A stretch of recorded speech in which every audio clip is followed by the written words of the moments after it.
নমস্কার, hepatitis foundation of Tripura পক্ষ থেকে আবারও আপনাদের সকলকে স্বাগত।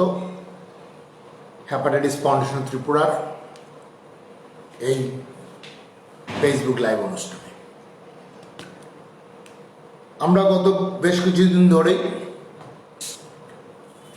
কয়েকদিন পরে পরে আপনাদের সামনে উপস্থিত হচ্ছি, বিশেষ করে কোভিড নিয়ে কিছু কথা বলার জন্য।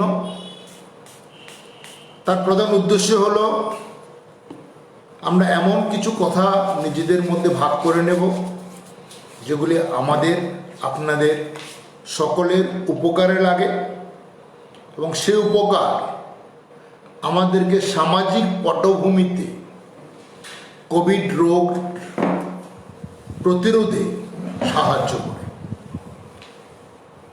গত শনিবারে যখন আমরা কথা বলেছিলাম, তারপরে আমরা ঠিক করেছিলাম আজকে আমরা প্রধানত লিভারের রোগ এবং কোভিড নিয়ে আলোচনা করব। কিন্তু গত কয়েকদিনের মধ্যে পরিস্থিতির এত দ্রুত পরিবর্তন হয়েছে, আমরা বাধ্য হচ্ছি শুধু লিভার রোগ না, অন্য কিছু বিষয় নিয়েও কথা বলার জন্য, নিঃসন্দেহে কোভিড নিয়েই। কারণ কোভিড অত্যন্ত বেশি দ্রুত গতিতে আমাদের দেশে যেমন ছড়াচ্ছে, আমাদের রাজ্য ছড়াচ্ছে। আমরা জানি, আমরা আগেও কথাগুলি আলোচনা করেছি, যখন সারা দেশে কোভিড তার দ্বিতীয় দফার কাজ শুরু করে, মানে যেটা আমরা বলছি সেকেন্ড ওয়েভ, তখন কিন্তু ত্রিপুরাতে শুরু হয়। ত্রিপুরাতে শুরু হয়েছিল আরও কয়েকদিন পরে। প্রথম দফাতে 2020-তেও ঘটনাটা একই রকম ঘটেছিল এবং তখন থেকে কিন্তু আমরা আপনাদের সঙ্গে কথা বলছি সাবধান হওয়ার জন্য, নিজেদেরকে প্রস্তুত করার জন্য এই দ্বিতীয় দফায় যাতে আমরা ভালো থাকি, সুস্থ থাকি। তারপরেও আমরা এখন দ্বিতীয় দফার মাঝখানে এবং সত্যি প্রচণ্ড গতিতে ভাইরাস বেড়ে চলেছে। মানুষ সৃষ্টির শ্রেষ্ঠতম জীব, কিন্তু সৃষ্টির ক্ষুদ্রতম এবং নবীনতম এই জীব কোভিড-19 ভাইরাস আমাদের থেকে অনেক বেশি দ্রুত গতিতে বেড়ে যাচ্ছে। গত পরশুদিন এবং গতকালকের মধ্যে যে ড্যাশবোর্ডে যে ডাটা এসছে, সেটা আমরা দেখলে বুঝতে পারবো প্রায় দ্বিগুণের থেকে বেশি সংখ্যক মানুষ এ রোগে আক্রান্ত হয়েছে। সেটা অফিসিয়াল ডাটা, সত্যিকার অর্থে নিশ্চয়ই সংখ্যাটা আরও বেশি হবে। তাহলে আমাদের যেটা করতে হবে, এই রোগ প্রতিরোধের জন্য আমাদের কিন্তু অনেক বেশি গতিতে ধাবিত হতে হবে। তাই আজকে শুধু লিভারের কথা নয়, অন্য কিছু কথা আমরা বারবার বলছি। প্রথম কথা হলো, যদি রোগের যে কোনো সিমটম দেখা দেয়, সর্দি, কাশি, জ্বর, মাথা ব্যথা, শরীর ব্যথা, দুর্বলতা, তাহলে পরীক্ষা করাতে হবে। সরকার সারা রাজ্যে বিভিন্ন জায়গায় পরীক্ষার ব্যবস্থা করেছেন। যদি একটা জায়গায় অসুবিধা হয়, অন্য জায়গায় করাবেন, করিয়ে সঙ্গে সঙ্গে চিকিৎসার ব্যবস্থা করবেন। দয়া করে নিজের মতো করে গাইডলাইন দেখে চিকিৎসা করানোর চেষ্টা করবেন না। আপনারা সরকারের নির্দেশিত যে জায়গাগুলি রয়েছে সেখানে যোগাযোগ করবেন, আমাদের কল সেন্টারগুলি রয়েছে সেখানে যোগাযোগ করবেন এবং যোগাযোগ করে সুনির্দিষ্ট ওষুধ খাবেন। এবং তারপরে যদি কোনো অসুবিধা হয়, এবারের দ্বিতীয় পর্যায়ে বা সেকেন্ড ওয়েভের সবচেয়ে কঠিন জায়গাটা হলো, অত্যন্ত দ্রুত গতিতে যেমন রোগটা বাড়ছে, তেমনি তার জটিলতাগুলো দ্রুত গতিতে বাড়ছে।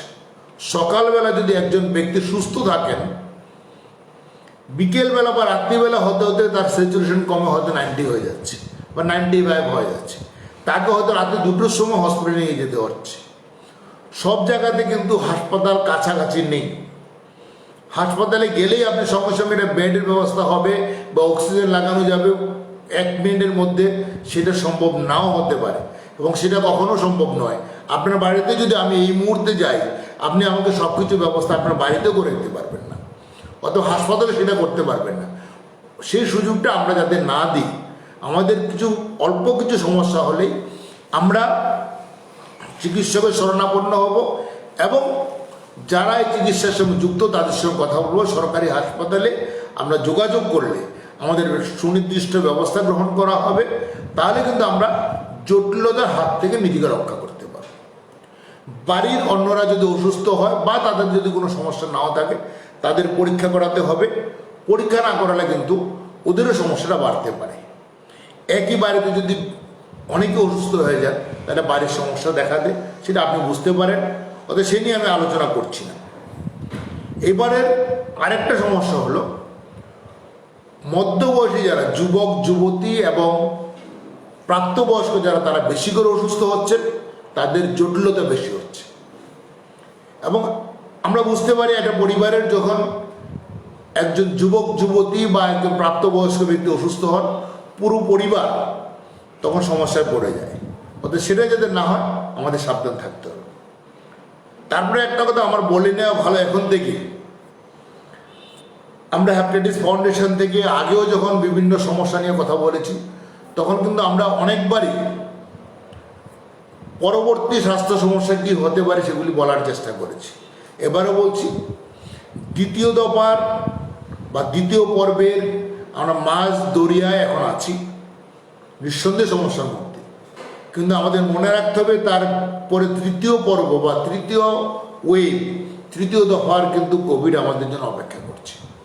অনেকগুলি দেশে যারা সেকেন্ড ওয়েভকে কন্ট্রোল করতে পেরেছে, এর মধ্যে তৃতীয় দফা বা থার্ড ওয়েভ শুরু হয়ে গেছে।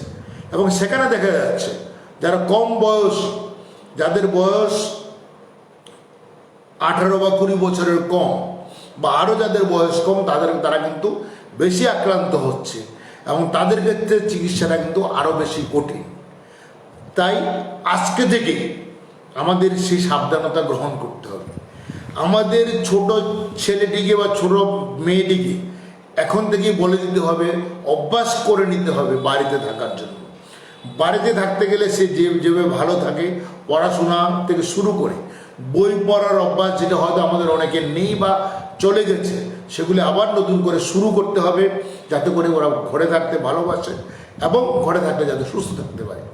সে কথা যেমন আছে, বাপি বাড়ি যা।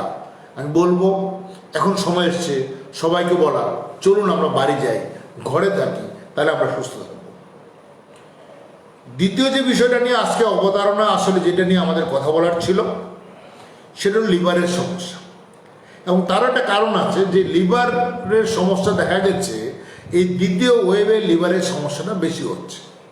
তার কারণ, প্রথম দিকে যখন কোভিড-19 দেখা দেয় 2020 সালের প্রথম দিকে, তখন সেটাকে আমরা প্রধানত রেসপিরেটরি সিস্টেম বা শ্বাস যন্ত্রের রোগ বলেই জানতাম, নাক কান গলা বা ফুসফুসের রোগ। পরবর্তী সময় আমরা দেখলাম সেটা হার্টেও সমস্যা করছে বা শরীরের অন্যান্য অঙ্গ প্রত্যঙ্গে সমস্যা করছে বা থ্রম্বোসিস করছে। এবারে যখন আরও আমরা এগিয়ে গেলাম, দেখলাম আসলে এটা মাল্টি অর্গান ডিজিজ, শরীরের অনেকগুলি অঙ্গ প্রত্যঙ্গকে সেটা সমস্যার সৃষ্টি করছে, তার মধ্যে লিভার অন্যতম। এবারে দেখা যাচ্ছে অনেকেই যারা কোভিড-19 আক্রান্ত হচ্ছেন, যাদের বয়সও কম, কিন্তু তাদের লিভার এনজাইমগুলি, যেগুলিকে আমরা এসটিএলডি, এইচজিওটি, এইচজিবিডি ইত্যাদি নামে জানি, সেগুলি বেড়ে যাচ্ছে এবং অনেক সময় কয়েক শত হয়ে যাচ্ছে এবং সেটা কমতে কিন্তু অনেক দিন সময় লাগে।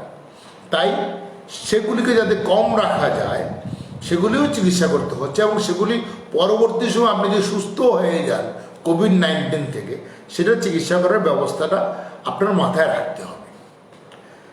তারপরে যে বিষয়টা হচ্ছে, যারা এর মধ্যে লিভারের রোগে ভুগছেন, যেমন আমরা জানি বর্তমানে আমরা হ্যাপাটাইটিস ফাউন্ডেশনে গত 2 দশক ধরে কাজ করে বা কাজের নিরিখে, কাজের অভিজ্ঞতায় আমরা যেটা দেখেছি, সেটা হলো প্রথম দিকে হ্যাপাটাইটিস বি অনেক বেশি ছিল, আজকে থেকে 2 দশক আগে। সেটাকে প্রতিরোধ করার জন্য আমরা ভ্যাকসিনেশন দিয়েছি এবং নিঃসন্দেহে ত্রিপুরা রাজ্যে 14 লক্ষ লোককে ভ্যাকসিনেশনের মাধ্যমে আমরা হ্যাপাটাইটিস বি কমাতে পেরেছি।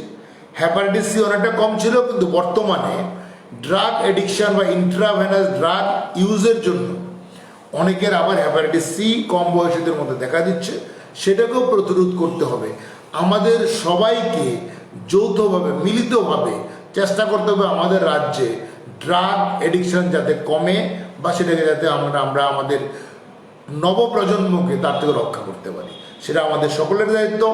হেপাটাইটিস ফাউন্ডেশন সে নিয়েও কাজ করছে। কিন্তু পরবর্তী সময়ে আমরা আরও রিসেন্টলি যেটা দেখতে পাচ্ছি সেটা নন অ্যালকোহলিক স্টিয়াটোহেপাটাইটিস বা ওবিসিটি, ডায়াবেটিস ইত্যাদির কারণে ফ্যাটি লিভার ডিজিজ বা পরবর্তী সময়ে তার কারণে সিরোসিস বাড়ছে। তার অন্যতম প্রধান কারণ ওবিসিটি। এবং আজকে আমরা যেভাবে বলছি যে ঘরে থাকার জন্য, তাহলে কিন্তু ওবিসিটি বাড়ার সম্ভাবনা বেশি থাকবে, ডায়াবেটিস আনকন্ট্রোল হওয়ার সম্ভাবনা বেশি থাকবে, হাইপার টেনশন বা উচ্চ রক্তচাপ বেড়ে যাওয়ার সম্ভাবনা বেশি থাকবে। তাই এগুলিকে কিন্তু ঠিক রাখতে হবে, নাহলে ওবেসিটি বাড়বে, লিভারের সমস্যা বাড়বে। এবং কোভিড যদি লিভারের সমস্যার সঙ্গে একসঙ্গে যুক্ত হয় সেটা অনেক বেশি হবে, ডাবল ট্রাবল হবে এবং সেটাকে চিকিৎসা করা কঠিন হবে। তাই আমাদেরকে ডায়াবেটিস কন্ট্রোলে রাখা, ওজন কম রাখতে হবে। তার জন্য রেগুলার এক্সারসাইজ করতে হবে। যদি রাস্তায় না হাঁটতে পারে, আমাদের রাস্তায় বেরোনোর প্রয়োজন নেই, বাড়ির ছাদে বা উঠোনে বা যেখানে সুযোগ আছে ঘরের ভেতরে আমরা কম করে প্রতিদিন 30 মিনিট হাঁটবো, শরীরের ওজন কম রাখবো, ফ্যাটি ফুড অ্যাভয়েড করবো। মনে রাখতে হবে আমাদের ওজন কমলে বা এক্সারসাইজের কারণে শরীরে ইমিউনিটি বাড়ে। ইমিউনিটি নিয়ে আমরা অনেকে অনেক কথা বলি, কিন্তু যেটা বলি না সেটা হলো এক্সারসাইজ আমাদের শরীরের ইমিউনিটি বৃদ্ধি করে। এক্সারসাইজ করতে হবে, কার্বোহাইড্রেট কমাতে হবে, আমরা প্রোটিন খাবার খেতে পারবো এবং আমরা ফল শাকসবজি সেগুলি খাবো। তাহলে কিন্তু ফ্যাটি লিভার হবে না, তার সঙ্গে জটিলতা হবে না, তার সঙ্গে কোভিড-19 যে কারণে শরীরে ইমিউনিটি কমে যাওয়ার জন্য সেটাকে আমরা কিছুটা প্রতিরোধ করতে পারবো। চতুর্থ যে বিষয়টা সেটা অ্যালকোহল। এবং আজকের দিনে অ্যালকোহলিক লিভার ডিজিজ লিভারের অন্যতম প্রধান রোগ, বিশেষ করে আমাদের দেশে, এবং সেটা প্রতিদিন বাড়ছে। মনে রাখতে হবে অ্যালকোহল শুধু লিভার ডিজিজ করছে না, লিভার সিরোসিস করছে না, তার সঙ্গে অ্যালকোহল কিন্তু আপনার ইমিউনিটি কমিয়ে দেয়। আমরা যেই ইমিউনিটি নিয়ে প্রতিদিন কথা বলছি সেই ইমিউনিটি কমানোর অন্যতম কারণ কিন্তু অ্যালকোহল, এবং বিশেষ করে অ্যালকোহলের কারণে কতগুলি ইনফেকশন বা সেকেন্ডারি ব্যাকটেরিয়াল ইনফেকশন বেশি হয়। কোভিড-19 ভাইরাসের কারণে যত না জটিলতা দেখা দেয়, তার চেয়ে বেশি কিন্তু সেকেন্ডারি ব্যাকটেরিয়াল ইনফেকশন বা ব্যাকটেরিয়া জনিত ইনফেকশনের কারণে বা নিউমোনিয়ার কারণে বেশি সমস্যা দেখা দেয়। সেটাকে প্রতিরোধ করতে হলে আমাদেরকে অ্যালকোহল অ্যাভয়েড করতে হবে, স্মোকিং নিঃসন্দেহে বন্ধ করতে হবে। এগুলো যদি আমরা করতে পারি তাহলে আমরা কিন্তু লিভারকে যেমন রক্ষা করতে পারবো, লিভার জনিত রোগ থেকে আমরা নিজেদেরকে রক্ষা করতে পারবো। একটা কথা মনে রাখতে হবে, যাদের লিভারের রোগ এর মধ্যে হয়ে গেছে, লিভার সিরোসিস বা লিভার ক্রনিক লিভার ডিজিজ আছে, তাদের কোভিড-19 হওয়ার সম্ভাবনা কিছুটা বেশি, কারণ ওদের ইমিউনিটি কিছুটা কম থাকে। তাই যারা ক্রনিক লিভার ডিজিজ বা সিরোসিসে ভুগছেন, আপনার ঔষধ বন্ধ করবেন না, ওষুধ খেয়ে যাবেন। আপনার চিকিৎসকের সঙ্গে যদি সরাসরি কথা বলতে না পারেন বা দেখা করতে না পারেন, টেলিফোনে তাদের সঙ্গে কথা বলবেন। কথা বলে, এবং চিকিৎসকরা সবাই সিদ্ধান্ত গ্রহণ করেছে, আমাদের যে সংগঠনগুলি আছে যেগুলির মাধ্যমে আমরা কাজ করি, আমরা সিদ্ধান্ত গ্রহণ করেছি, আমরা টেলিফোনিক্যালি আমরা যতটা সম্ভব আমরা সাহায্য করতে সবাইকে আমরা সচেষ্ট থাকবো, এবং সবাই সেটা করছেনও। অতএব সেখানে কথা বলবেন। বিশেষ করে যারা ক্রনিক ডিজিজে ভুগছেন তাদের অবশ্যই টেলিফোনে কথা বলে নেওয়া উচিত। হাইপার টেনশন, ডায়াবেটিস এবং লিভারের রোগ বা অন্যান্য যে ক্রনিক বা কিডনির রোগ যারা আছেন, তারা কথা বলে সেগুলিকে সমাধান করার চেষ্টা করবে।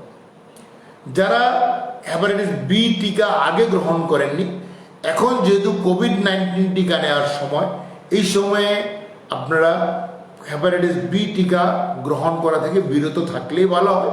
কারণ আমরা আগেও বলেছি, কোভিড-19 টিকার 15 দিন আগে বা 15 দিন পরে অন্য কোনো টিকা গ্রহণ করা উচিত হবে না।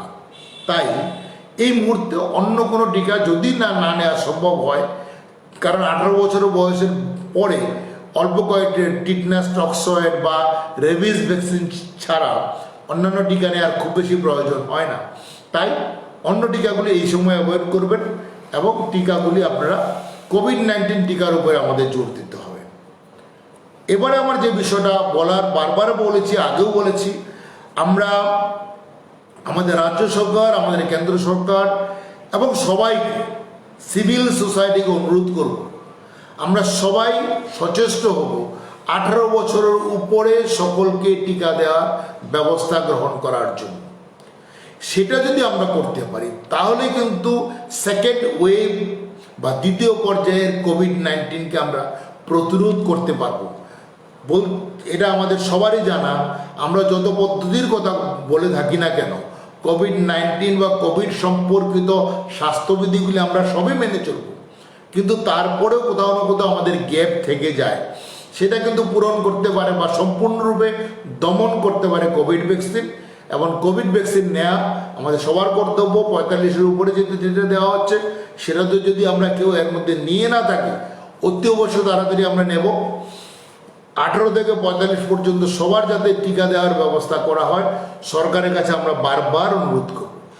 কারণ 18 বছরের উপরে সবাইকে যদি আমরা রোগ প্রতিরোধের জায়গায় পৌঁছে দিতে পারি, তাহলে 18 বছরের নিচে যারা রয়েছে তারা যদি আমরা এখন টিকা নাও দিতে পারি, তাহলে কিন্তু ওদের একটা প্রতিরোধ ক্ষমতা বা কমিউনিটি ইমিউনিটি তৈরি করার একটা জায়গা তৈরি হবে, একটা হার্ড ইমিউনিটি তৈরি হবে। হয়তোবা তাতে আমাদের এই রোগের তৃতীয় দফা বা তৃতীয় পর্যায় থেকে আমরা ওদেরকে মুক্ত রাখতে পারবো। তো এই জায়গাটা থেকে আমাদের কিন্তু সবাই খেয়াল রাখতে হবে।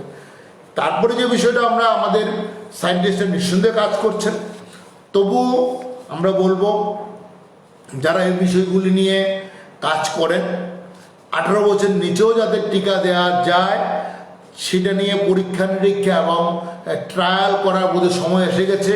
কারণ তৃতীয় ওয়েভ যদি আমাদেরকে আক্রমণ করে, আমরা দ্বিতীয় ওয়েভে আমরা পর্যুদস্ত।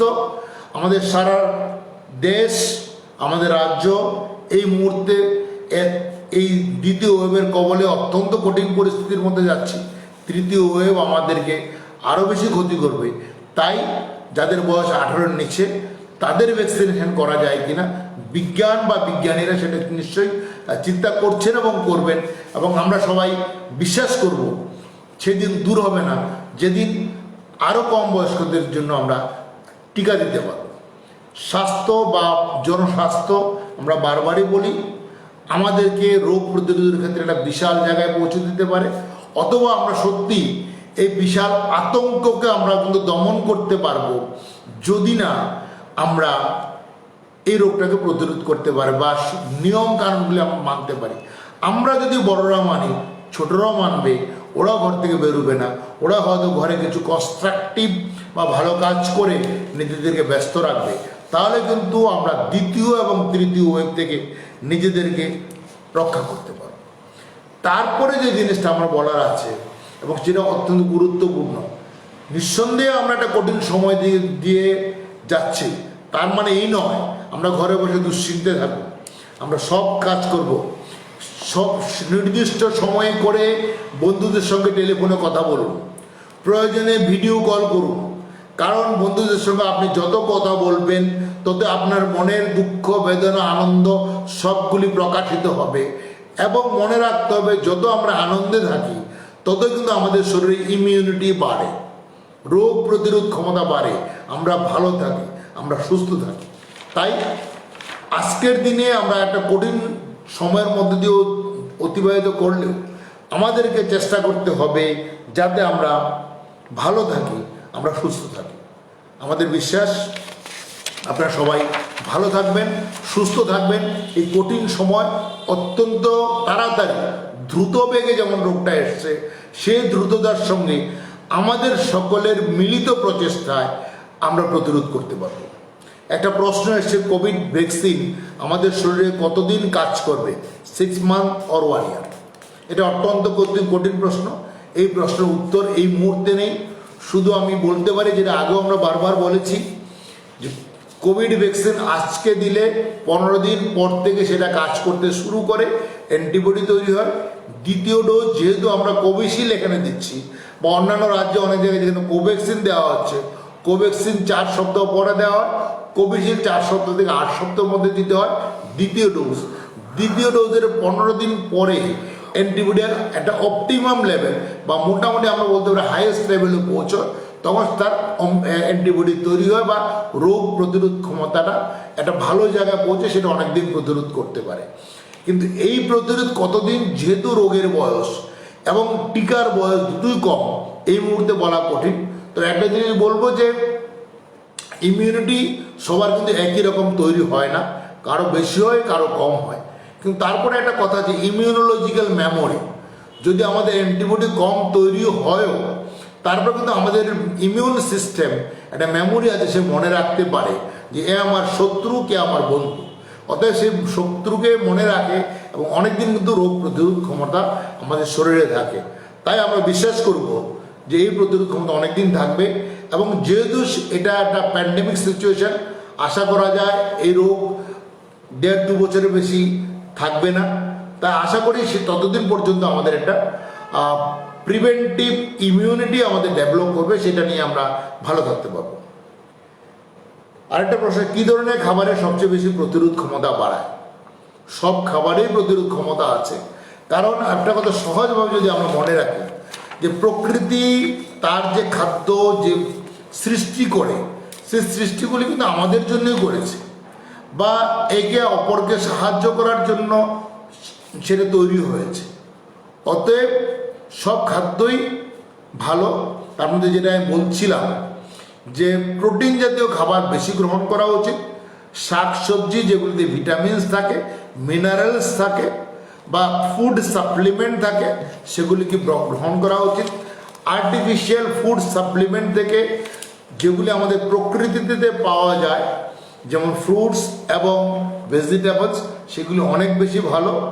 এবং আরেকটা জিনিস আমি বলছি যেটা হলো অ্যালকোহল অ্যাভয়েড করা, মদ্যপান সম্পূর্ণরূপে পরিহার করা, স্মোকিং সম্পূর্ণরূপে বন্ধ রাখা, রেগুলার এক্সারসাইজ করা এবং আনন্দে থাকা। এই জিনিসগুলি কিন্তু ইমিউনিটি বাড়ায়, সেগুলিকে আমাদের সবসময় মনে রাখতে হবে। আরেকটা প্রশ্ন, ভ্যাকসিন নেবার পর কি ব্যথার ট্যাবলেট খাওয়া যাবে? সাধারণত দরকার নেই, তবে প্যারাসিটামল জাতীয় ওষুধগুলি খাবেন, অন্য কিছু খাবেন না। প্যারাসিটামলে কোনো অসুবিধা হয় না, কিন্তু অন্য কোনো যে অ্যানালজেসিকগুলি রয়েছে বা ব্যথার ওষুধ রয়েছে সেগুলির নিজস্ব কতগুলি সাইড এফেক্ট আছে, সেগুলি চিকিৎসকের পরামর্শ ছাড়া গ্রহণ করবেন না। পরিশেষে আমার একটাই শুধু অনুরোধ থাকবে যে যদি কেউ আক্রান্ত হন তাহলে চিকিৎসক বা চিকিৎসালয়ের শরণাপন্ন হবেন, কথা বলবেন এবং তাদের উপদেশ নিয়ে চলবেন। নিজের মতো করে ওষুধ খাবার চেষ্টা করবেন না, তাতে সমস্যার সৃষ্টি হতে পারে। অনেকে আগে নিজের মতো করে ওষুধ খেয়ে 3-4 দিন খেয়ে তারপরে কথা বলেন বা চিকিৎসা করাতে আসেন, তখন দেরি হয়ে যায়। মনে রাখতে হবে এবারের ভাইরাস, দ্বিতীয়বার ভাইরাস অত্যন্ত দ্রুত গতিতে এগিয়ে যাচ্ছে। তার সঙ্গে কিন্তু নিজের চেষ্টা করে সেই দ্রুততাকে আমরা কখনোই আটকাতে পারবো না। আপনার বেঁচে থাকার সঙ্গে আমার বেঁচে থাকা বা সকলের বেঁচে থাকা, সমাজের সকলের সুস্থ থাকা একটা সম্পর্ক নিঃসন্দেহে রয়েছে। তাই আমরা চাইব আমরা সবাই ভালো থাকবো, সুস্থ থাকবো, রোগ প্রতিরোধের জন্য আমরা সবাই একসঙ্গে চলবো, তবে হাতে হাত মিলিয়ে নয়, দূরত্ব বজায় রেখে, বিনা কারণে বাড়ি থেকে বেরোবো না, ঘরে থাকবো। আমরা সবাই কথা রাখবো। চলুন এই প্রতিজ্ঞা গ্রহণ করে আজকের মধ্যে আমরা আমাদের এই কথা বলার কাজ শেষ করছি। আবার আপনাদের সঙ্গে দেখা হবে কয়েকদিনের মধ্যেই নতুন কিছু বিষয় নিয়ে। আপনারা ততদিন সুস্থ থাকবেন, ভালো থাকবেন। সকলকে আমাদের অভিনন্দন এবং নমস্কার।